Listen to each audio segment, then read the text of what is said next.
budgeting is a powerful tool to have in your financial toolbox. While many finance experts, myself included, encourage budgets strongly, they can be pretty overwhelming for many, especially if you've never made one before. I'll cover some of the most popular budget strategies out there and will help you decipher which one you may want to start with first. Number 1. Percentage-based budgeting. Let's kick things off with percentage-based budgeting, a method that simplifies financial management by allocating fixed percentages of your income to specific spending categories. This approach provides a structured framework for budgeting, making it an excellent choice for those who crave clarity and simplicity in their financial planning. The beauty of this budgeting lies in its straightforward nature. You assign a percentage of your income to key categories such as necessities, wants, and savings. For instance, the 50-30-20 rule is a popular breakdown, where 50% goes into necessities like rent and utilities, 30% to discretionary spending like entertainment and dining out, and the remaining 20% to savings or debt repayment. This method is highly adaptable to different income levels, making it accessible for individuals with varying financial situations. Pros. First and foremost, it's incredibly easy to implement and understand. You don't need to be a financial guru to grasp the concept, making it accessible for beginners. The simplicity encourages more people to take charge of their finances, fostering a sense of empowerment. Additionally, the adaptability of this method allows for financial goals to evolve over time. Whether you're saving for a major purchase, building an emergency fund, or paying down debt, you can adjust for percentages accordingly. This flexibility makes percentage-based budgeting a dynamic tool for achieving both short-term and long-term financial objectives. Cons. However, like any budgeting method, percentage-based budgeting does come with its own set of drawbacks. One potential downside is that it may not account for irregular expenses. Emergencies or unexpected costs can throw off the predetermined percentages, requiring adjustments on the fly. Another consideration is that the percentages may not suit everyone's lifestyles. Some individuals may find the allocations too restrictive, leading to feelings of deprivation. Number 2. Envelope budgeting. This method takes a tangible approach to financial management by using physical envelopes to allocate cash to different spending categories. Popularized by Dave Ramsey, it's a hands-on and visual method that can be especially effective for those who prefer a more tactile connection with their money. With envelope budgeting, you start by categorizing your expenses and assigning a specific amount of cash to each category. These envelopes then represent your spending limits for the month. Once an envelope is empty, you're done spending in that category until the next month rolls around. Pros. One of the notable advantages of envelope budgeting is that it forces discipline through physical cash. The act of handling real money creates a tangible connection to your spending, making it more challenging to overspend impulsively.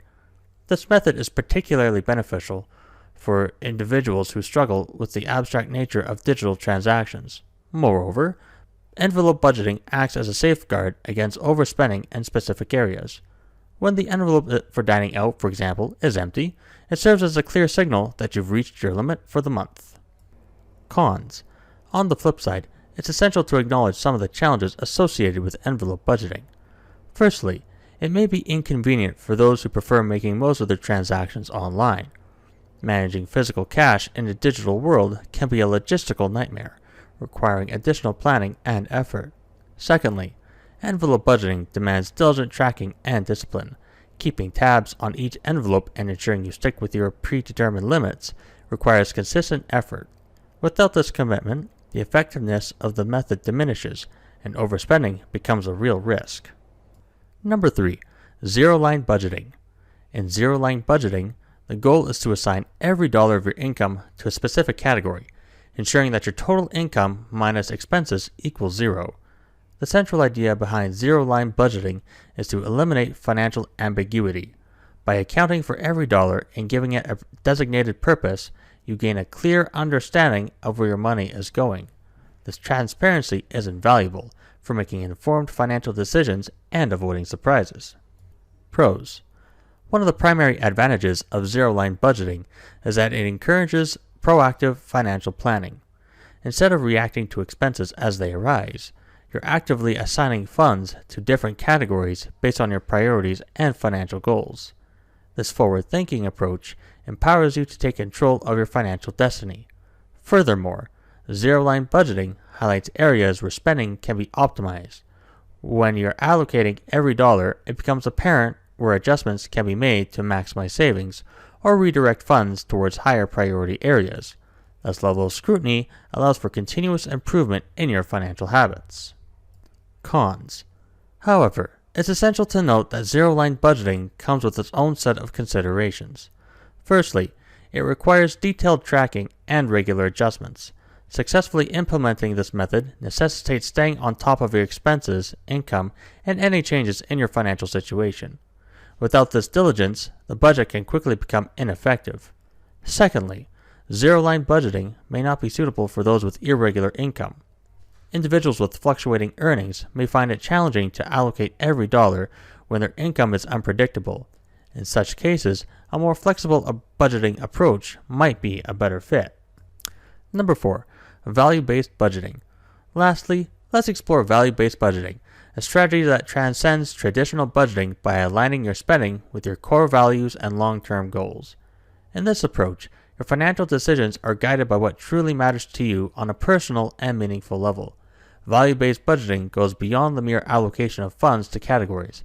It's about setting purpose to your money based on your deeply held beliefs and aspirations.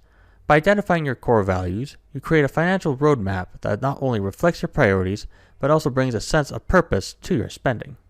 Pros. One of the significant advantages of value-based budgeting is that it provides a profound sense of purpose to your spending. Every dollar has a mission, whether it's contributing to your long-term goals, supporting a cause you believe in, or enhancing your overall well-being. This sense of purpose can foster a more mindful and intentional approach to managing your money. Cons. However, it's essential to acknowledge some of the challenges associated with value-based budgeting. Firstly, this method may require some soul-searching to identify your core values. It involves introspection and a deep understanding of what truly matters to you. While this process may be enriching, it may take time and self-reflection. Secondly, the flexible nature of value-based budgeting may be challenging for those who need a more structured approach. Traditional budgeting methods provide clear guidelines on where your money should go, whereas value-based budgeting requires ongoing evaluation and adjustment based on your evolving values and priorities. The key to successful budgeting is finding the strategy that resonates with you and your lifestyle. Whether you choose percentage-based, envelope, zero-line, or value-based, the most important thing is to start managing your finances intentionally. You may even find that you want to combine a couple of methods, and that's perfectly acceptable. Which one do you prefer to use, or want to start using? Let me know in the comments below. Did you want more resources on how to budget? I have a budgeting ebook on Gumroad you can check out, where you can learn all the strategies, and I even walk with you on the process on how to build your first budget. And as always, if you found this video helpful, don't forget to hit the like button, subscribe for more financial tips, and ring that notification bell to stay updated. You can even check out the last video on how to stop living paycheck to paycheck. Until next time, happy budgeting.